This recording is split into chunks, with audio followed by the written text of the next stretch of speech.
ফ্যানটা একদম নষ্ট হয়ে গেল। এই গরমে কি করে থাকবো জানি না। কি হবে আজকের দিনটা আমাদের কিভাবে চলবো?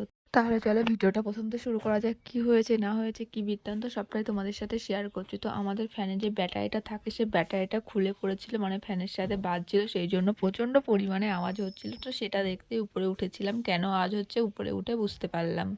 তারপরে মাকে বললাম, "আমার তো এটা মনে হচ্ছে, তো তুমি এসে দেখো তোমার কি মনে হয়?" তারপরে মাকে বললাম, "এবার আমি নামছি, তুমি উঠে দেখো।" তারপরে মাও উঠে দেখলো। তো যেটা হয়েছে সেটা তো তোমাদের সাথে শেয়ার করলাম। আচ্ছা, তোমাদের ফ্যানেও কি এরকম হয়? যদি হয় অবশ্যই কমেন্ট করে জানিও। আর আমার ভিডিও কিন্তু করে দিচ্ছিল ফুরকু। আমার বাড়িতে কিন্তু সবাই মোটামুটি আমার ক্যামেরা বেশ ভালোই ধরে দেয়। ঘরটা প্রচণ্ড পরিমাণে ছোট। তোমরা যদি সাপোর্ট করো, তোমরা যদি ভালোবাসা দাও, তাহলে হয়তো একদিন নিজের অনেক বড় ঘর হবে। ইচ্ছেটা আমার আছে, জানি না কবে পূরণ হবে।